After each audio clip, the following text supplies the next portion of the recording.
नमस्कार दोस्तों, स्वागत है आपका हमारे यूट्यूब चैनल में। तो दोस्तों आज की वीडियो आ गई है बीआरओ की तरफ से वैकेंसी, बॉर्डर रोड ऑर्गेनाइजेशन और general reserve engineer forces grief की तरफ से ये वैकेंसी आ चुकी है। पोस्ट जो हैं इसमें draftsman, Hindi typist, store keeper, technical और अदर जो कम्युनिकेशन या फिर ऑपरेटर, एक्सकवेटर, ये सारी पोस्ट पे वैकेंसी आ चुकी है। वीडियो में मैं स्टेप बाय स्टेप आप लोगों को बताऊंगा कि कैसे इस पोस्ट के लिए अप्लाई करना है। और ध्यान में रखिएगा, ये पोस्ट के लिए जो अप्लाई होगा वो ऑफलाइन होगा। इस वीडियो के अंत में मैं ऑफलाइन फॉर्म भी भरना बताऊंगा आपको, कैसे इस फॉर्म को भरना है।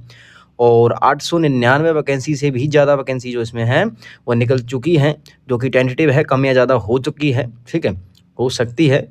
तो वीडियो में बने रहें और ध्यान से देखिएगा वीडियो को, कैसे इसमें फॉर्म को आपको अप्लाई करना है और एलिजिबिलिटी क्राइटेरिया क्या है और कैसे सिलेक्शन प्रोसेस इसका होता है और इस बीआरओ का क्या काम होता है, वो सब आपको इस वीडियो में बताया जाएगा। तो वीडियो ध्यान से देखिएगा।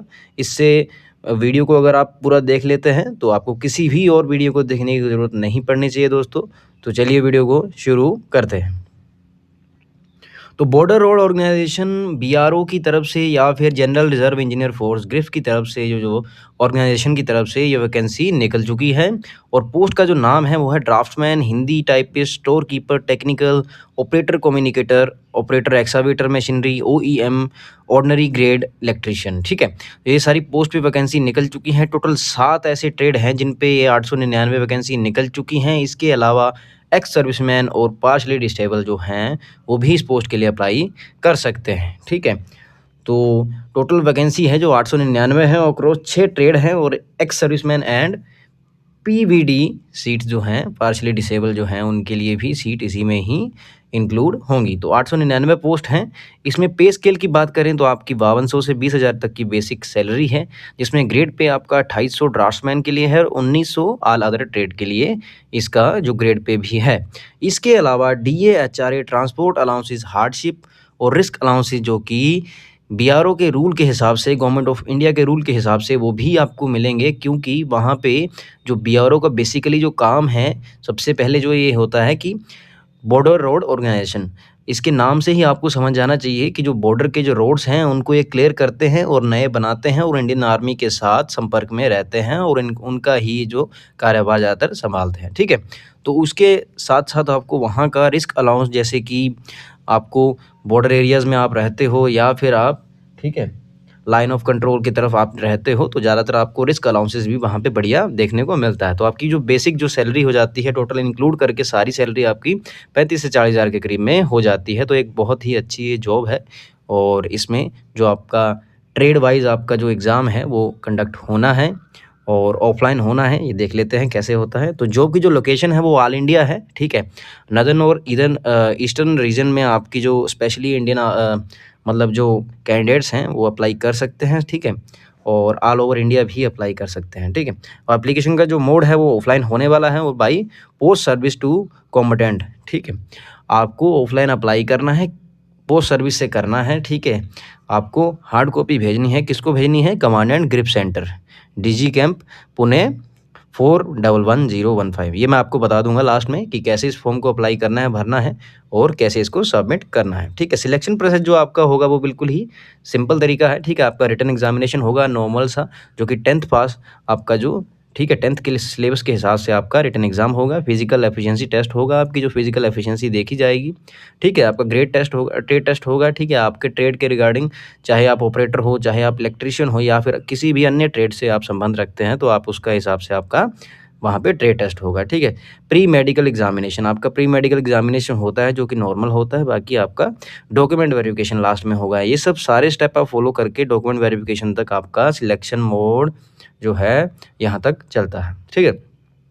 इसमें ध्यान रखने वाली ये बात है कि जो भी मेल कैंडिडेट्स हैं वो ही इस पोस्ट के लिए अप्लाई कर सकते हैं। फीमेल्स कैंडिडेट के लिए वैकेंसी नहीं है। इसकी जो ऑफिशियल वेबसाइट पे इसका नोटिफिकेशन जो है वो आप चेक कर सकते हैं, www.bro.gov.in पे आप ऑफिशियल वेबसाइट पे जाके इसको चेक कर सकते हैं, ठीक है। या फिर मैं आपके अपने वीडियो के कमेंट सेक्शन में भी इसको लिंक कर दूंगा, तो वहाँ से भी आप इसकी ऑफिशियल वेबसाइट पर आपको वहाँ पर देखने के लिए मिल सकता है, ठीक है। तो चलिए वीडियो को बढ़ाते हैं आगे, ठीक है। आपकी जो डेट की एडवर्टाइजमेंट डेट थी वो 18 अप्रैल 2026 थी और इसकी जो ऑनलाइन एप्लीकेशन भरी जानी है वो 21 मई 2026 यानी कि आज से ही भरी जानी है। और इसकी जो लास्ट डेट है, ठीक है, वो 4 जुलाई 2026 के लिए है, वो कि जनरल स्टेट के लिए है।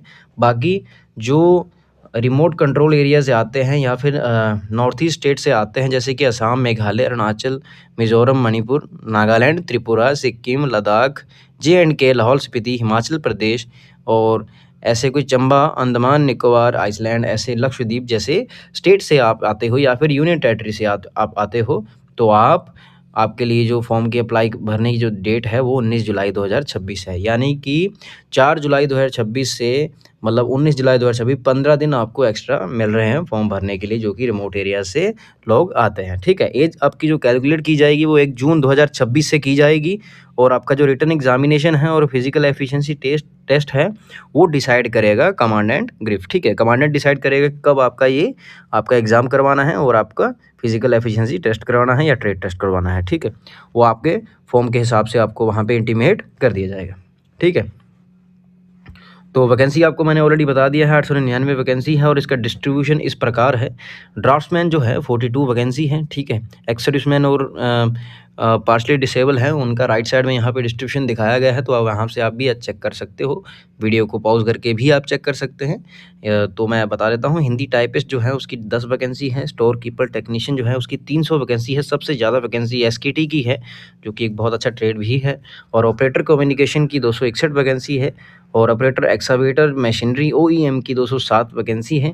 ठीक है, इलेक्ट्रीशियन की 79 वैकेंसी है। तो 899 वैकेंसी इसमें आ जाती है, जिसमें 134 वैकेंसी एक्स सर्विसमैन की है और 15 पार्शली डिसेबल की। ठीक है, जो भी किसी कारण अपंग हैं या फिर अंगहीन हैं, तो वो इस पोस्ट के लिए उनके लिए 15 वैकेंसी है। ठीक है, तो अभी बात कर लेते हैं ड्राफ्ट्समैन के लिए। ठीक है, तो इसमें इसका डिस्ट्रीब्यूशन कैटेगरी वाइज दे रखा है, तो ये आपको बाद में देख लेना है, तो वो या फिर इसके ऑफिशियल नोटिफिकेशन में भी आप इसको चेक कर सकते हो। ठीक है, एलिजिबिलिटी क्राइटेरिया की बात करें तो ड्राफ्ट्समैन के लिए आपको 10+2 पास होने चाहिए विद साइंस सब्जेक्ट, साइंस के साथ आप पास होने चाहिए, किसी भी बोर्ड से आप पास होने चाहिए, और आपके पास 2 साल का सर्टिफिकेट होना चाहिए। ठीक है, आर्किटेक्चर या फिर ड्राफ्ट्समैनशिप का। ठीक है, किसी भी इंस्टीट्यूट से ये चीज़ें आपके पास होनी चाहिए। ठीक है, हिंदी टाइपिस्ट में 10+2 आप होने चाहिए किसी भी बोर्ड से, और आपकी टाइपिंग स्पीड जो है वो 30 मिनट्स पर मिनट, या फिर Hindi on computer 9000 kbps at 5 की डिप्रेशन पर वर्ड होना चाहिए। ठीक है, और स्टोर कीपर SKT के लिए इसेंशियली आप 10+2 होने चाहिए विद रिकॉग्नाइज बोर्ड, और स्टोर कीपिंग नॉलेज होनी चाहिए of vehicle of engineer equipment. ठीक है,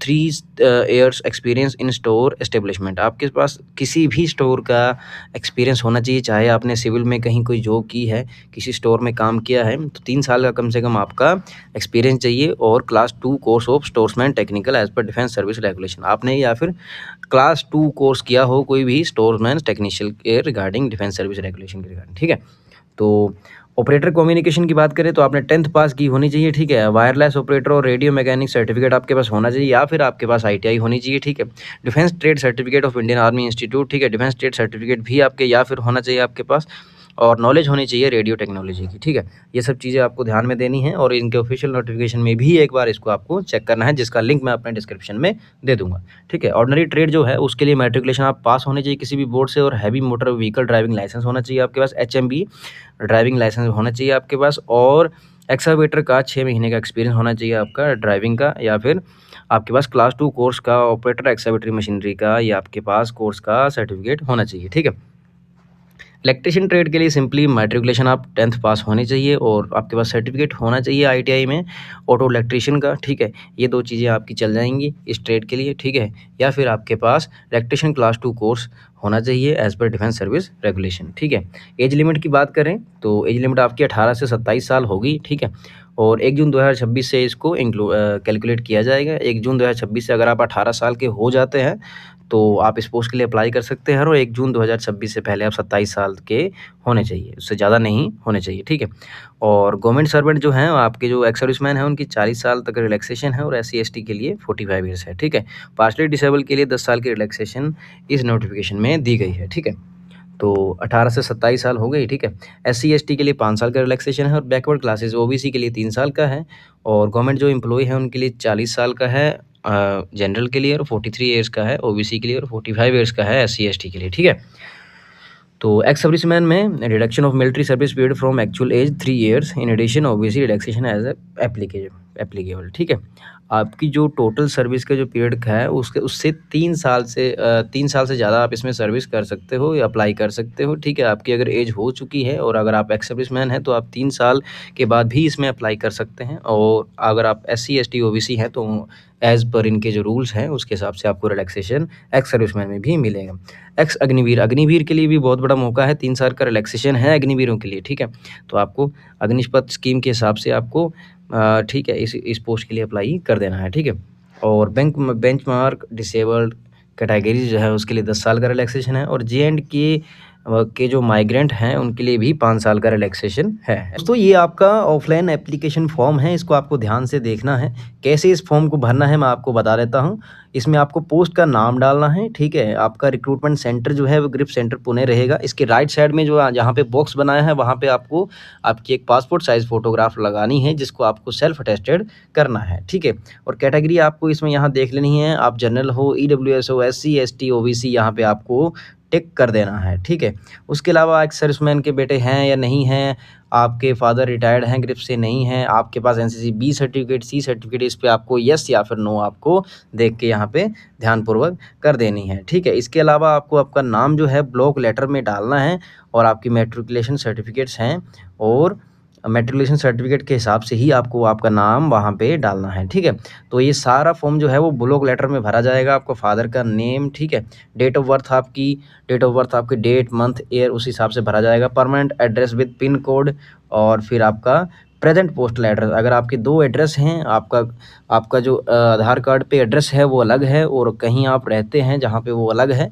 तो आपको इस हिसाब से दोनों एड्रेस यहाँ पे भरने। एप्लीकेशन फ़ीस आपको कौन से बैंक से आपने भेजी है, ठीक है, ऑनलाइन एप्लीकेशन का जो रेफरेंस है वो आपको डालना है यहाँ पे आपको। ठीक है, नीचे आपके एसेंशियल क्वालिफिकेशन के जो डॉक्यूमेंट्स है वो आपको लिखना है, कौन से ईयर में आपने पास किया, किस यूनिवर्सिटी से किया, कितने मार्क्स हैं, ये सब डिटेल्स आपको यहाँ पे केयरफुली भरनी है। ठीक है, टेक्निकल एजुकेशन क्वालिफिकेशन वो भी यहाँ पे आपको डालनी है। ड्राइविंग लाइसेंस अगर आपके पास लाइट मोटर व्हीकल है तो वो डालना है, हैवी मोटर व्हीकल या फिर कोई अदर आपके पास जो ड्राइविंग लाइसेंस है वो आपको यहाँ पे डिटेल्स अटैच भी करनी है और यहाँ पे लिखना भी है उसकी डिटेल के बारे में, जैसे डेट ऑफ इशू अथॉरिटी कौन है, आपका कब तक ये वैलिड है, ये सब चीज़ें आपको यहाँ पे भरनी है। ठीक है, और टोटल एक्सपीरियंस आपने किस ट्रेड में आपके जो ट्रेड से रिगार्डिंग आपने क्या क्या किया है, अगर आपने कोई एक्स्ट्रा यहाँ पे कोई कोर्स या डिप्लोमा कर रखा है तो यहाँ पे आपको हमें मेंशन करना पड़ेगा। ठीक है, उसके बाद आपको कॉन्टैक्ट, आपका mobile number, alternate mobile number, आपको मोबाइल नंबर जो है आधार कार्ड के साथ लिंक होना चाहिए ताकि जो भी आपका यहाँ पे जो आपको नोटिफिकेशन आए वो इसी आधार कार्ड से लिंक मोबाइल नंबर पे आए। ठीक है, आपकी ईमेल आईडी कैपिटल लेटर्स में आपको लिखनी है और ये डिक्लेरेशन एक आपको पढ़ लेना है। तो उसी हिसाब से यहाँ पे आपको आपका लेफ़्ट थंब का जो इम्प्रेशन है वो लगाना है और राइट साइड में आपको यहाँ पे साइन करना है। ठीक है, उसके बाद आपका जो एडमिट कार्ड है, एडमिट कार्ड में भी आपको यहाँ पे अपनी फ़ोटोज़ लगानी है, नाम, सन ऑफ किसके आप बेटे हो, आपका हाउस नंबर भी ये सारी आपको बेसिक डिटेल्स आपको भर के यहाँ पे दे देनी है। ठीक है, ये आपके लिए एप्लीकेबल नहीं है। और इसके अलावा आपको ये अपेंडिक्स ए सर्टिफिकेट है, ये बैकवर्ड क्लासेस के लिए है। जो बैकवर्ड क्लासेस से आते हैं तो आपको अपेंडिक्स ए सर्टिफिकेट लगा के आपको यहाँ पे भेजना है। ठीक है, और इससे जैसे कि आपकी एज की रिलैक्सेशन, ये सब चीज़ों के लिए आपको ये फॉर्म भरना है। ठीक है, उसके बाद आपको यहाँ पे अपेंडिक्स बी है, ये आपकी शेड्यूल कास्ट और ट्राइब के लिए है, जैसे कि schedule tribes candidate apply appointment for the government of India. जैसे एज रिलैक्सेशन के लिए ये फॉर्म भी आपको भरना है। आप कौन से गांव से, डिस्ट्रिक्ट से, ये सब चीज़ों से आप बिलोंग करते हो और आपके पास एक कास्ट सर्टिफिकेट ज़रूर होना चाहिए। ठीक है, इसके अलावा बात कर लेते हैं income and asset certificate. Income certificate आपका इस तरीके से अपेंडिक्स सी के हिसाब से आपका होना चाहिए और इसमें बेसिक सी डिटेल्स आपको आपके इनकम सर्टिफिकेट से भरनी पड़ेंगी। ठीक है, जैसे कि यहाँ पे आपको सन ऑफ श्री किसका है और परमानेंट आपका एड्रेस क्या है, पोस्ट ऑफिस क्या है, डिस्ट्रिक्ट क्या है, पिन कोड क्या है, आपकी जो बेसिक जो सैलरी है वो 8 लाख से कम है, 8 लाख से कम होनी चाहिए। ठीक है, आपकी फैमिली की। ठीक है, इनकम सर्टिफिकेट हो गया। सेल्फ डिक्लेरेशन हो जाएगा आपका जो रिजर्वेशन के लिए देख रहे हैं। ठीक है, OBC के लिए, SC ST के लिए, इनके लिए अलग से है। ठीक है, और ये सब सारे फॉर्म्स हैं, इन सब फॉर्म को आप ध्यान से देख लेना है। मैं अपने वीडियो के डिस्क्रिप्शन में भी ये फॉर्म्स को लगा दूँगा, तो आपको बहुत ही आसानी हो जाएगी ये फॉर्म देखने में और भरने में। तो फॉर्म को दोस्तों बहुत ध्यान से भरिएगा, क्योंकि यहाँ पे ही 90% कैंडिडेट्स गलती कर देते हैं। और आपको ये फॉर्म किसको भेजना है, कमांडेंट ग्रिफ को भेजना है। इसका एड्रेस भी मैं अपने डिस्क्रिप्शन में डाल दूँगा, तो उसी एड्रेस में आपको ब्लॉक लेटर में यहाँ पे एक कवरिंग लेटर के थ्रू आपको भेजना है। तो वीडियो अगर आपको इम्पोर्टेंट लगा हो तो अपने दोस्तों के साथ भी शेयर कर दीजिएगा, ताकि वो भी अगर ग्रिफ के लिए एलिजिबल हैं, उन्होंने आईटीआई कर रखी है, 10th पास हैं, या फिर अच्छे उनके मार्क्स हैं, या फिर कोई स्पोर्ट्समैन है, तो वो इस पोस्ट के लिए अप्लाई कर सकता है। और ये पोस्ट जो है वो खाली मेल कैंडिडेट्स के लिए है, फीमेल कैंडिडेट्स के लिए ये पोस्ट नहीं है। तो उस हिसाब से आप लोगों को ये वीडियो को शेयर करना है, और कमेंट करके बताइए आप कौन से स्टेट से बिलोंग करते हो, ताकि मुझे ये पता चल सके कि मेरे व्यूअर्स ज़्यादातर कौन से स्टेट के हैं। मैं उससे रिगार्डिंग जो भी वीडियोज़ होगी, जो भी लेटेस्ट जॉब की नोटिफिकेशन होगी, मैं लेके आऊँगा। और वीडियो को ज़्यादा से ज़्यादा शेयर कीजिए और एक प्यारा सा लाइक कर दीजिए। तब तक के लिए जय हिंद, जय भारत।